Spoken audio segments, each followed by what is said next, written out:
Ya, kita langsung saja sapa Pak Ibrahim. Assalamualaikum warahmatullahi wabarakatuh. Apa kabar nih Pak? Waalaikumsalam warahmatullahi wabarakatuh. Alhamdulillah baik. Baik untuk tema pada malam hari ini kita akan bahas tentang asam urat ya Pak ya. Kami akan mengundang Anda sekali lagi untuk bergabung nanti di telepon kami. Mungkin tidak hanya tema asam urat aja, mungkin ada penyakit lain yang mungkin akan Anda tanyakan ke Pak Ibrahim. Kita langsung ke Pak Ibrahim. Pak Ibrahim, asam urat, kemudian ada juga dikatakan radang sendi, ini kan hampir mirip ya Pak ya. Kemudian itu kira-kira sebenarnya apa yang membedakan antara asam urat kemudian radang sendi yang membuat orang sama-sama mempunyai rasa nyeri saat sakit ini Pak? Bismillahirrahmanirrahim. Assalamualaikum warahmatullahi wabarakatuh. Selamat malam, dan malam hari ini kita membicarakan satu jenis penyakit yang disebut dengan asam urat, atau dalam istilah medisnya kita sebut dengan gout. Sebelum saya jawab pertanyaan Bu Fani, saya akan terangkan dulu apa sebenarnya penyakit asam urat tersebut. Penyakit asam urat atau gout ialah satu penyakit yang terjadi disebabkan kelemahan fungsi ginjal dengan liver. Jadi asam urat atau uric acid itu kita perlu. Di dalam tubuh seseorang perlu ada yang disebut dengan uric acid atau asam urat. Sampai kepada batas-batas tertentu, yaitu yang normal. Apabila sudah melebihi daripada batas tertentu, kewajaran di atas daripada normal, ini sudah menjadi toksin. Jadi saya pernah sebutkan bahawa penyebab penyakit ialah toksin. Yang membedakan antara satu jenis penyakit dengan penyakit lainnya ialah satu, di mana letak toksin tersebut. Yang kedua, dalam bentuk apa toksin tersebut.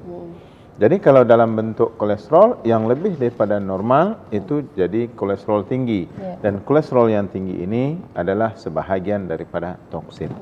Begitu juga dalam asam urat, kelebihan daripada asam urat yang normal, katakanlah yang normalnya bagi lelaki itu di bawah 7, bagi wanita di bawah 6. Apabila sudah mencapai 8, 9 atau bahkan 10 atau lebih, kelebihan tersebut itu sudah menjadi toksin. Dan cara pengobatan untuk toksin dalam bentuk asam urat yang lebih ini, harus kita buangkan toksin. Jadi Nabi pernah menyatakan bahawa bekam adalah perubatan yang terbaik, karena membuangkan toksin sebagai penyebab penyakit, baik dalam penyakit asam urat atau juga penyakit-penyakit lainnya. Jadi itu asam urat. Semakin tinggi kelebihan asam urat daripada normal tadi, artinya toksin dalam bentuk uric acid atau asam urat itu semakin banyak, semakin tinggi. Maka akibatnya kepada si pesakit, si penderita juga bertambah berat, bertambah besar. Bisa radang sendi, bisa juga kadang susah untuk digerakkan.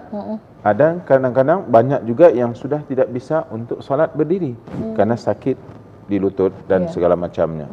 Jadi semakin tinggi asam urat, uric acid, semakin tinggi pula risiko yang akan ditanggung oleh si penderita. Bisa-bisa nanti susah untuk digerakkan, kaku dan sakit yang berkepanjangan. Makan makanan yang uric acid lebih sedikit pun dia sudah menjadikan kambuh. Maka dalam hal yang demikian, cara untuk mengatasinya harus kita buangkan uric acid tersebut dan harus kita betulkan fungsi ginjal dengan liver. Karena pada asalnya uric acid atau asam urat itu disaring oleh ginjal, keluar bersama kencing. Tetapi pada saat seseorang itu sudah mulai ada gangguan di ginjal, ginjal tidak bisa menyaring dengan sempurna, maka sebahagian daripada toksin, dan di antara toksin tersebut adalah sebahagiannya mungkin toksin uric acid atau asam urat, maka dia akan masuk ke dalam edaran darah bersih di dalam tubuh. Apabila dia sudah masuk di dalam aliran darah bersih, dia akan pergi kemana-mana, kemana saja darah pergi dalam tubuh kita.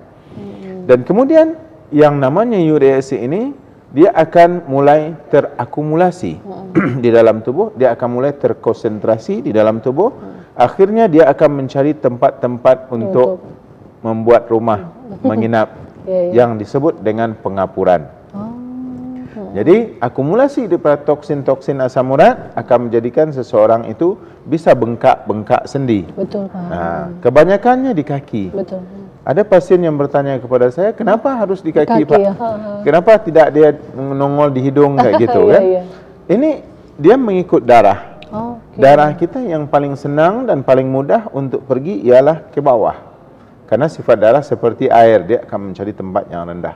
Maka uric acid yang ada di dalam darah akan travel ke kaki. Tetapi sampai di kaki, untuk travel balik ke atas itu agak susah. Satu, karena dia mendaki. Yang kedua, banyaknya mungkin halangan-halangan yang disebabkan oleh banyak toksin juga.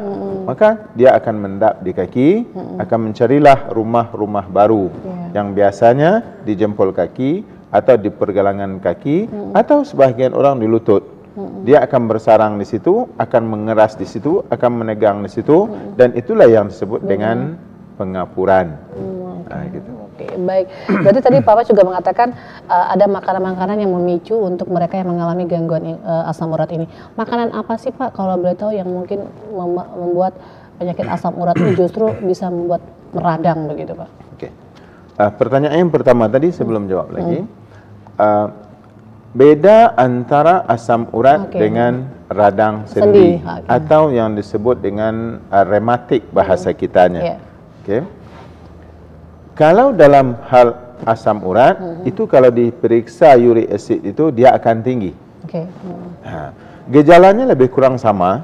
Dia akan bengkak juga di sendi, akan terjadi peradangan dan akan sakit. Sakitnya kebanyakannya juga berdenyut atau kadang menyucuk atau kadang-kadang panas di kawasan tersebut.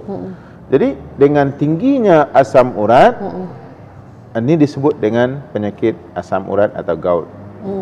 Tetapi dalam gejala yang sama, itu kalau asam uratnya tidak tinggi, maka ini yang disebut dengan rematik. Gejalanya lebih kurang sama. Dan pantang larangnya juga sebenarnya lebih kurang sama. Jadi kalau kita lihat apa yang tidak boleh dikonsumsi oleh mereka-mereka yang ada asam urat atau radang sendi atau rematik. Yang pertama ialah segala jenis tumbuh-tumbuhan atau sayur-sayuran yang hidup menjalar. Seperti kangkung menjalar. Yang menjalar ya? Seperti timun juga menjalar, tidak boleh. Ubi jalar juga menjalar, tidak boleh. Ubi jalar juga nggak boleh ya Pak? Labu menjalar juga nggak boleh. Kacang panjang, kacang buncis juga menjalar, tidak boleh. Tapi yang tidak menjalar juga ada, seperti kacang tanah nggak menjalar, tetapi itu lebih tinggi lagi malah uric acidnya. Atau seperti juga kadang-kadang itu kerupuk emping itu. Emping, melinjo kalau bahasa. Melinjo atau sayur asam itu, yang bahan sayur asam itu kan pucuknya itu. Itu tinggi asam urat. Jadi makanan-makanan ini harus dielakkan oleh si penderita atau mungkin yang ada dalam keturunan mereka itu penyakit-penyakit yang ada kaitan dengan asam urat ini. Sebaiknya ini dikurangi. Karena dengan mengurangkan tersebut, risiko untuk berlakunya asam urat juga akan berkurangan. Berarti asam urat ini juga ada faktor turunan ya Pak untuk ini sendiri? Kita jawab. Kita bukain telepon dulu. Kita langsung bukain telepon dulu. Halo, assalamualaikum, selamat malam. Halo. Halo, selamat malam. Halo, selamat malam. Bapak dengan siapa nih, di mana? Dari kami Sarmen ini. Silakan Pak. Ini masalah ini Pak, yang masalah pengapuran ini Pak. Ada di saya itu di lututnya itu bengkak itu. Ada obatnya kira-kira Pak? Pengapuran ya Pak? Iya, di lutut. Dia kakinya itu bengkak. Iya. Di lutut dan membengkak ya Pak? Iya. Berapa lama Pak? Dia tegak itu susah dia Mbak. Gimana Pak? Tegak dia susah. Kalau berdiri agak susah ya? Tegak dia susah. Iya, baik. Baik, itu saja Pak, cukup. Itu saja Pak ya? Iya Pak. Baik, saya akan jawab. Iya, sama. Jadi beliau mengalami penyakit yang disebut dengan pengapuran. Saya tidak pasti asam urat beliau tinggi atau tidak, itu akan diperiksa dulu atau mungkin pernah dicek sebelumnya. Sehingga beliau sekarang ini susah untuk berdiri. Betul. Atau turun naik daripada duduk ke berdiri itu agak susah. Itu karena adanya asam urat yang telah mengumpul di sendi lutut. Itu akan datang juga pertanyaan, kenapa di lutut? Gitu. Karena di lutut itu ibaratnya seperti soket, dia akan dia terlipat. Bila terlipat, pembuluh darah di sana juga ikut terlipat. Jadi ada ketidaklancarannya itu mudah berlaku di situ. Nah, jadi oleh sebab itu asam urat tadi dia akan mudah terperangkap atau mengumpul atau terdeposit di kawasan lutut. Biasanya dia akan seperti jadi pengapuran. Jadi dia akan jadi tegang. Kemudian dia akan merasa sakit kalau digerakkan karena sudah menyempit sendi tersebut. Jadi Pak, yang pertama ini dalam hal yang penyakit asam urat ini, kebiasaan kalau diobat itu dia akan diberikan obat untuk penahan rasa sakit atau nyeri. Dan ini tidak menyelesaikan masalah. Oke, betul sekali. Kadang-kadang dokter suka ngasih obat penahan nyeri itu ya. Ya, tapi itu hanya untuk sementara. Habis obat nanti dia akan sakit lagi. Jadi yang perlu dibetulkan ialah kenapa yang terkumpul di situ, bagaimana bisa dihilangkan. Okey, saya memberikan solusi. Yang pertama itu kalau yang sudah ada di sana, yang namanya terdeposit uric acid itu, kita akan berikan obat untuk menghancurkan itu. Yang kedua, yang ada di dalam darah yang akan menjadi bakal berlakunya sumbatan-sumbatan pengapuran-pengapuran berikutnya, itu harus kita buangkan dengan bekam. Sebab kata Nabi, bekam adalah sebaik-baik perubatan, termasuk terbaik untuk asam urat. Jadi kalau orang yang mengidap asam urat ni dia bekam sejak awal, walaupun dia ada penyakit asam urat, dia tidak akan tidak akan seperti bapa ini. Dia tidak akan susah untuk bangun berdiri. Dia tidak akan terkumpul di sana. Karena yang terkumpul di sana itu kita buangkan dengan asam urat. Biasanya darahnya hitam-hitam itu. Tetapi sebaliknya kalau tidak diatasi, tidak dibekam, tidak dikeluarkan dengan betul oleh orang yang ada kelayakan untuk itu, maka dia akan ngumpul-ngumpul di sana, nanti bisa susah untuk berjalan. Bisa-bisa susah untuk dilipatkan. Berapa banyak kita lihat orang-orang tua-tua, orang-orang yang sudah agak berumur 40 ke atas, 50 ke atas, itu kalau ke masjid mereka bukan bawa mukena saja, bukan bawa sajadah saja, mereka akan bawa kursi bersama. Betul. Mencari tempat yang di tepi untuk solat, karena sudah tidak bisa untuk naik turun. Jadi ini sangat meresahkan dan menjadikan kita itu susah untuk berkonsentrasi atau khusyuk dalam solat. Betul, Pak. Kita jawab dulu ya. Kita bakalan telepon kembali. Halo, assalamualaikum, selamat malam. Halo. Baik, terima kasih. Kita masih tunggu ya di telepon 462-218. Saya sambung sedikit. Baik, silakan. Jadi untuk mengatasinya, supaya jangan nanti pada umur pensiun kita solat, kan banyak orang bercita-cita tuh. Ketika tugas berat, ketika masih bekerja, waktu kurang untuk beribadat. Biarlah nanti pensiun kita akan bersama-sama ke masjid setiap waktu. Tetapi malangnya banyak, kadang-kadang belum sampai pensiun, kaki sudah tidak bisa dibengkokkan. Kita bakal telepon lagi ya Pak ya.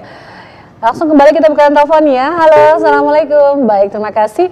Mungkin bagi Anda yang ingin bergabung bersama kami, Anda juga menyaksikan tayangan kita serta volume televisinya diperkecilkan ya. Kita kembali ke Pak Ibrahim. Maka ketika berawalnya terasa nyeri di lutut, harus kita obati dengan segera. Karena bila sudah sampai 3 tahun, 4 tahun, 5 tahun tidak bisa dibengkokkan dan dia sudah membengkak, itu kerjanya sudah susah. Dan sudah susah kerja tersebut. Mungkin boleh dibetulkan tetapi makan waktu yang agak lama. Mending ketika baru berlakunya sakit sendi-sendi itu masih mudah untuk diperbetulkan. Sehingga tubuh sehat sampai ke tua dan untuk dibawa solat turun naik itu tidak menjadi masalah. Bisa solat dengan berdiri walaupun sudah 70-80 tahun. Gitu. Jadi ternyata sebenarnya untuk pengobatan asam urat. Jadi untuk Bapak tadi, insyaAllah ini masalah boleh kita selesaikan. Untuk alamat lengkapnya Pak, Anda bisa lihat di layar kaca kami nanti akan ada nomor telepon serta alamat lengkap di mana tempat prakteknya Pak Ibrahim. Baik, kembali juga ke pertanyaan saya, kenapa penyakit asam urat ini justru susah untuk disembuhkan? Justru ini kadang-kadang makin parah begitu Pak. Kenapa ya Pak? Baik. Saya menyentuh di awal tadi bahwa penyakit asam urat itu disebabkan melemahnya fungsi organ utama di dalam tubuh.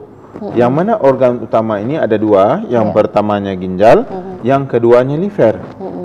Jadi untuk penyembuhan penyakit asam urat, tidak ada cara lain kecuali kita membetulkan kedua organ ini terlebih dahulu. Karena selama ini perawatan, pengobatan untuk penyakit asam urat ni umumnya tidak ada yang begini. Tidak ada yang membetulkan ginjal terlebih dahulu, tidak ada yang membetulkan liver terlebih dahulu. Maka oleh sebab itu kerja kita itu samalah dengan memotong rumput. Tidak langsung Ketika akar. kita potong, dia nampak licin. Betul. Besok seminggu dia sudah naik lagi. Saya selalu menyatakan bahawa setiap penyakit harus dari akarnya dibetulkan. Penyebab penyakit tersebut yang harus dibetulkan. Jadi dalam hal asam urat harus membetulkan fungsi ginjal dulu, harus membetulkan fungsi liver dulu, karena disitulah pangkal masalahnya. Maka ketika perawatan ini berawal dari situ, rasanya dari segi teori, dan insyaAllah Allah itu Maha Pemurah. Betul. Itu sebab akibatnya jelas, tidak ada alasan dia tidak boleh disembuhkan.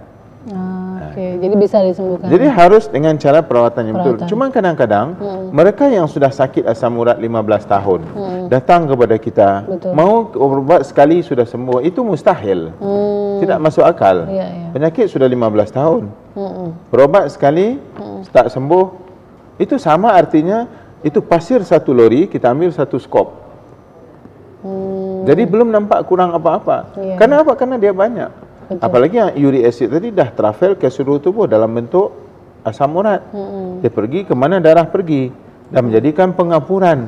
Jadi untuk membetulkan pengapuran ini, itu harus bertahap sedikit demi sedikit. Sama dengan kita mengopek itu tembok yang sudah keras itu, tidak mudah. Gitu. Nah, itu berlaku di sendi-sendi kita pula. Oke. Baik, tadi Bapak juga mengatakan bahwa ternyata bekam adalah salah satu pengobatan yang mungkin dianjurkan bagi mereka yang mengalami asam urat. Kenapa bekam menjadi salah satu alternatif untuk bisa disembuhkan, Pak? Oke. Di dalam hadis disebutkan oleh Nabi, inna khaira ma tadawaitum bihi al-hijamah. Sesungguhnya kata Nabi, pengobatan, cara untuk penyembuhan penyakit yang paling utama, yang paling baik ialah dengan berbekam. Bukan untuk asam urat saja. Di dalam hadis bahkan disebutkan 93% penyakit boleh disembuhkan dengan bekam. Artinya sebahagian besar penyakit ini boleh disembuhkan dengan bekam, termasuk asam urat. Dan untuk penyembuhan asam urat ini jelas, karena kelebihan asam urat yang mendap di bahagian-bahagian tubuh kita, yang tersimpan di bahagian sendi-sendi kita itu, bila kita keluarkan dengan bekam, itu hal yang masuk akal, yang jelas. Jelas dikeluarkan, jelas juga bahawa dengan dikeluarkan itu akan berkurangan di dalam, dan juga akan berkuranglah akibat-akibat seterusnya. Akan menjadikan darah lancar. Sebenarnya kunci kesehatan ialah kelancaran darah di dalam tubuh. Jadi dalam hal penyakit asam urat, darah tidak lancar di dalam tubuh karena yang mengotorkan darah, yang menjadikan darah itu pekat, kental adalah uric acid dalam darah tadi, yang disebut asam urat itu. Semakin banyak dia, semakin akan berlakulah perlahan atau lambatnya aliran darah, yang bisa-bisa nanti menjadikan sakit di sendi-sendi. Baik, di pengobatan Al-Jawad ini sendiri, Bapak juga ada metode pengobatan homeopati ya Pak? Kalau bisa jelaskan, apakah homeopati juga bisa jadi alternatif untuk di homeopati itu membantu menyembuhkan penyakit dengan memberikan obat yang mana gejala-gejalanya itu bersamaan dengan gejala-gejala obat. Jadi gejala si pasien kita ambil, kita kumpulkan, kemudian kita cocokkan dengan gejala-gejala obat yang ada. Itu makanya dalam hal pengapuran tadi saya bilang, itu kita berikan obat yang akan menghancurkan pengapuran itu sedikit demi sedikit. Itu dengan obat. Yang sudah jadi pengapuran dengan bekam tidak boleh. Jadi jangan nanti tukang-tukang bekam yang ada kan, mereka mendengar ucapan saya itu lalu dilakukan bekam untuk pasien asam urat, kok tidak sembuh-sembuh juga. Karena ada bahagian yang tertentu yang tidak bisa dengan dibekam. Itu pengapuran tidak akan keluar dengan dibekam. Karena dia sudah seperti simin di situ. Itu harus dengan obat. Gitu. Tetapi yang darah yang bakal menambahkan pengapuran, yang akan menjadikan pengapuran itu lebih parah, itu yang kita buangkan dengan bekam. Dan juga yang akan menjadikan penyakit-penyakit yang lainnya. Jadi tidak sembarangan juga, walaupun bekam terbaik untuk itu, bila sudah jadi pengapuran itu tidak cukup bekam saja, harus dengan obat untuk menghancurkan yang pengapuran tersebut. Baik, dan nanti kita langsung bukan telepon ya Pak ya, yang ingin bergabung. Halo, Assalamualaikum, selamat malam. Halo. Halo, selamat malam Ibu, dengan siapa di mana? Dengan Ibu Ernawati di Batu Haji. Silakan Bu Ernawati. Ya. Ini Ustadz saya mau tanya. Silakan Bu. kaki saya ini yang sebelah kanan sakit kalau duduk dilipat sedang sholat itu. Tapi belum pernah periksa ke dokter gitu. Apakah itu juga gejala asam urat? Dan ini udah saya rasakan hampir 3 bulanan terakhir inilah. Terus saya udah coba minum obat asam urat. Dan pernah tes juga yang pakai alat apa itu kalau di klinik-klinik yang cuma mengecek darah sedikit itu. Berapa asam urat Ibu? 9,8. 9,8. Iya. Oke. Baik. Itu saja. Apakah itu akurat tek seperti itu? Kaki kiri tidak, Bu? Kiri tidak, hanya sebelah kanan saja. Oke. Itu saja, Bu ya? Iya. Baik. Oke. Makasih Bu ya. Iya. Nanti dijawab oleh Pak Ibrahim. Selamat malam. Assalamualaikum. Waalaikumsalam. Oke. Yang pertama, Ibu silakan datang ke klinik. Insya Allah penyakit Ibu akan sembuh dan asam urat itu akan normal. Itu 9,8 untuk seorang wanita itu tinggi. Tinggi, Pak. Tinggi. Normalnya berapa sebenarnya, Pak? Normalnya di bawah 6. Oh, di bawah 6. 3,5. Kita jawab dulu Kita buka telepon dulu deh. Halo, Assalamualaikum. Selamat malam. Selamat malam, Bu. Iya, Ibu dengan siapa nih? Di mana? Dengan Uli di Bidaayu. Bu Yuli di Bidaayu ya? Iya. Silakan. Ustaz mau tanya. Kaki saya itu suka kesemutan kiri kanan lah. Kesemutan. Itu apa enggak dalam asam urat? Tangan kesemutan juga. Tangan juga. Kaki. Kanan kiri. Tangan. Kiri kanan. Tangan. Kalau duduk itu lama-lama sering kesemutan. Oke. Pernah cek asam urat? Pernah cek asam urat, Bu? Belum. Oh, belum. Oke, baik, Bu. Oke, jelaskan nanti Pak Ibrahim ya, Bu ya? Iya. Oke, terima kasih ya, Bu. Yang pertama saya akan jawab dulu yang Ibu yang Ibu di Ernawati di Batu Aji. Itu kalau 9,8 sakit yang dirasakan di kaki Ibu itu adalah otomatis kena asam urat. Oke. Boleh kita katakan 99,9% itu pasti kena asam urat. Kemudian masalahnya nanti orang akan bertanya pula, kenapa yang kanan saja Pak kalau asam urat, kenapa yang kiri tidak? Jadi toksin-toksin itu akan mengumpul baik yang dalam bentuk asam urat atau dalam bentuk gula atau dalam bentuk toksin lainnya di dalam tubuh kita itu, dia akan mempengaruhi organ yang agak lemah. Agak lemahnya itu begini, mungkin kaki kanan ini dulu pernah terjatuh. Kan? Jadi sehingga aliran darah kurang lancar di situ. Jadi untuk berlakunya akibat daripada asam urat juga akan lebih di situ dibanding yang kiri. Kiri sebenarnya bukan tidak ada, dia coming soon itu. Dalam perjalanan. Sebentar lagi dia akan sakit juga. Oh, jadi bisa dua-dua ya, Pak ya? Iya, sudah pasti. Cuman ada yang diawali dengan yang kanan. Ada setengah orang diawali dengan yang kiri. Gitu. Jadi lihat mana organ yang agak lemah. Itu asam urat dia bisa mendap di mana-mana, bahkan di pinggang, bahkan di sendi-sendi bahu, bahkan di kuduk juga, bahkan kepala itu bisa susah untuk digerakkan karena adanya asam urat yang terdeposit di bahagian kuduk. Saya malah ada pasien itu di Pekanbaru, itu di ususnya. Kalau asam urat itu ngumpul di ususnya. Sebelum datang ke saya berobat, itu hampir ke semua yang mengobatinya, baik yang medis atau yang non medis, bilang dia ada penyakit gastrik. Bilang dia ada penyakit gastrik gitu. Jadi bila datang ke saya kata gastrik bukan kayak gini gejalanya. Berak lancar, makan lancar, angin, senawa apa semua tidak ada, pedih hati enggak ada. Kita lihat, kita cek, rupanya dia ada bukan asam urat, dia ada rematik. Asam urat normal, tapi ada rematik. Ketika kita berikan obat yang saya menghancurkan pengapuran tadi, alhamdulillah dia sudah berhenti kerja 3 bulan, sudah nggak bisa ke kantor. Jadi buat perawatan 3 minggu sudah bisa ke kantor. Cuma di kantor dia ni diberikan tugas-tugas yang ringan, karena baru bisa bergerak, belum lancar lagi. Dan sebelum itu, ketika dia mau berjalan, berdiri dari duduk, itu ketika berdiri sudah bisa itu, dia harus istirahat dulu dalam sekurang-kurang 15 menit baru bisa melangkah. Jadi pengaruh efek daripada uric acid yang ada itu sudah sangat kuat. Dan apabila dia sudah semakin baik, dia ke Jakarta, diutus oleh kantor pergi meeting 3 hari. Meeting di Jakarta, tinggal di rumah adiknya. Adiknya bilang, "Bang, ini bagus, susu ni bagus bang untuk pengapuran. Coba abang minum," katanya. Dikasihlah susu yang kalsiumnya tinggi. Iya, iya. Jadi setelah minum susu, besoknya mulai sakit-sakit lagi. Oh. Minum lagi paginya itu. Iya. Akhirnya setelah hari kedua, nggak bisa meneruskan